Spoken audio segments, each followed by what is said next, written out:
But I love Brooke and I love his backstory, but I don't care about that whale, even though that whale is part of Brooke's backstory.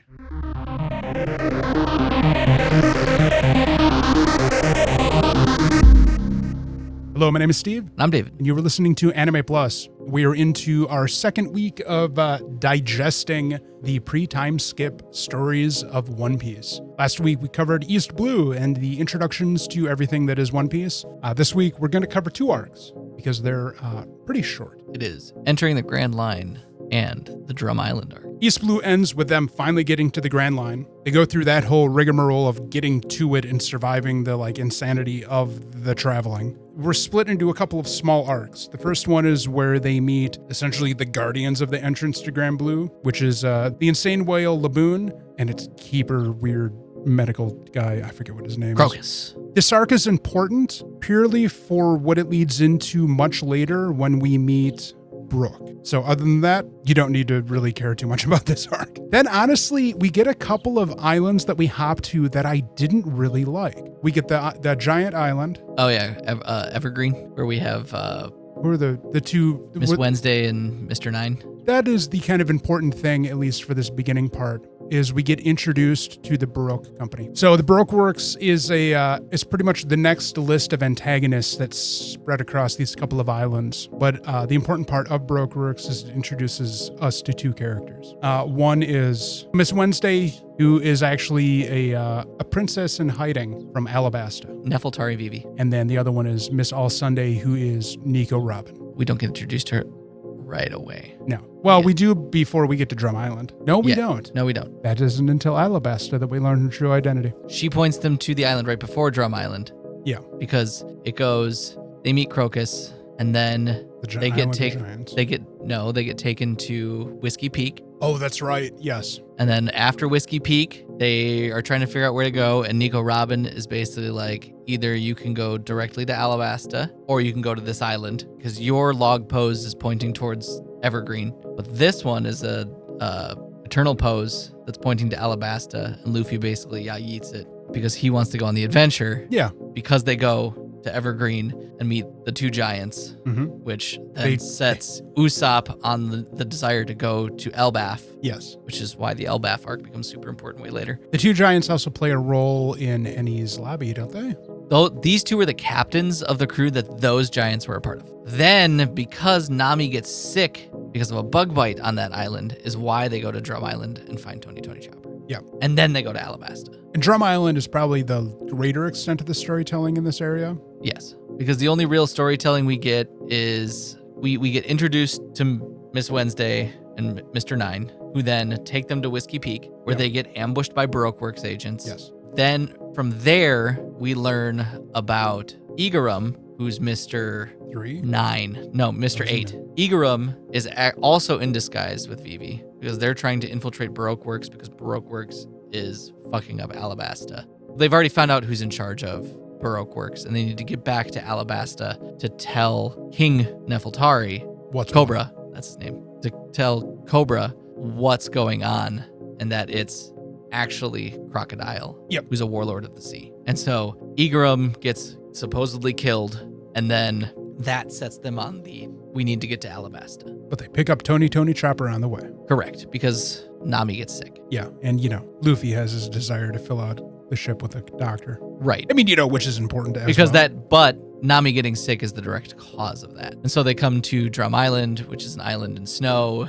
It's having huge political issues. Lorded over by an evil person in a castle up on the mountain. And they've already expelled their king once, but now it's this whole idea of like the king's coming back. He's trying to re-seize power, but at the same time, the people there are trying to prevent him from seizing power. And so you have this like civil war on Drum Island all at the same time. We get this adorable backstory of like Tony Chopper trying to like come to terms with his now newfound humanity. And he is just trying to find his place in human society, being a sentient being now. And then he accidentally killed Hiruluk. Whoops. These 2 arcs are very fun, in my opinion, because they do set up a lot of like story points for later. There's a lot of... It sets up Alabasta. It sets up the need for Elbaf. It sets up some stuff for Ennie's lobby. It sets up some stuff for pretty much Nico Robin joining the crew. And it introduces us to one of the best members of the Straw Hats? Tony Chopper? Tony Chopper. Tony Chopper. Yeah. The cutest of the crew. He's the best. I will always love the part in Water 7 where he passes out and he death grips Zoro's face. And Zoro he's like hugging, just like face hugging him. And Zoro pulls him off and he's like, why would you pass out like that, you little bastard? And then talks shit to Zoro and Zoro starts strangling him. This area might have been the breaking point for me. If the little pieces that are part of the Grand Line, the entering the Grand Line arc, weren't so short. Like, I didn't really like any of them. And obviously afterwards you understand the setup, but I still thought the story... How dare you not love the Laboon arc? No, I don't like... No, I do not like the Laboon arc. Oh my God, it's so tear-jerking. No, I didn't care. You're a heartless bastard, I am. Steve. Even after the fact of its importance and such an integral part of Brooke's story, which I enjoyed that aspect of it, but I don't give a shit about Laboon. You heartless bastard. But no, I feel if any... There was not a dry eye in the fucking theater when the live action part of that came on. There was not a fucking dry... You would have been like, it helps. This is fucking boring. It helps that they also teased us with Brooke's part of the story too. That's what really helped, because it's the Brooke side that's the emotional side. There's a chance that if any of these little arcs would have stretched out too long, I might have just stopped. This was kind of the that danger area of the story, because up until Alabasta, nothing is really that important for like dragging you into the fandom. I feel like the story doesn't start to get really good and really demanding of your attention until we get to Alabasta. Everything before that is like, it's okay. Some of it, I can take or leave. Some of it could have been shorter. The stuff with Arlong was way too dragged out.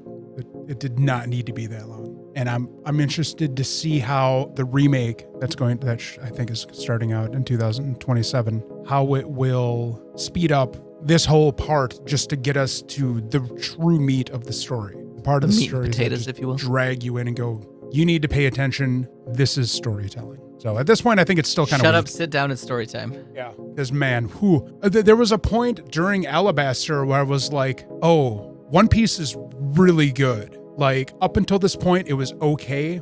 I was fine with it because I'm just playing it in the background while I'm doing things. Alabasta changed that. Some of the important stuff, though, from these arcs is the setting up of chess pieces. Absolutely. You don't realize it at the time that these two arcs are actually kind of really important. It's like a running theme of the show in general. Yes. Like, the most minimal thing will become very important later down the line. And it's just, you still get beads of this arc being important well after the time skip. And you're just like, what? Really? Drum Island and what's it called? Entering the Grand Line are still kind of important here. Yeah. It's just lots of growth.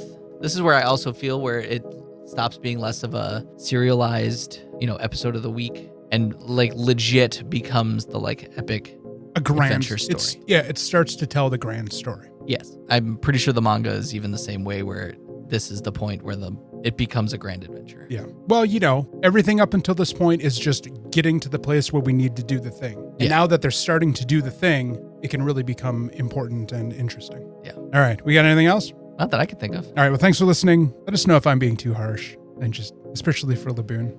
I don't care about that whale. You heartless bastard. Not care about that adorable. whale. That whale is adorable. But I love Brooke and I love his backstory, but I don't care about that whale, even though that whale is part of Brooke's backstory. That whale is integral to Brooke. I understand that.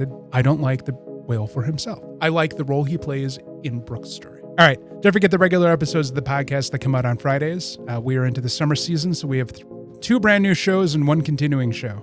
We're going through the new version of Ghost in the Shell, the new Kyoto animation series Sparks of Tomorrow, and then we're into Core 2 of Demons of the Shadow Realm. All right, check you guys next time.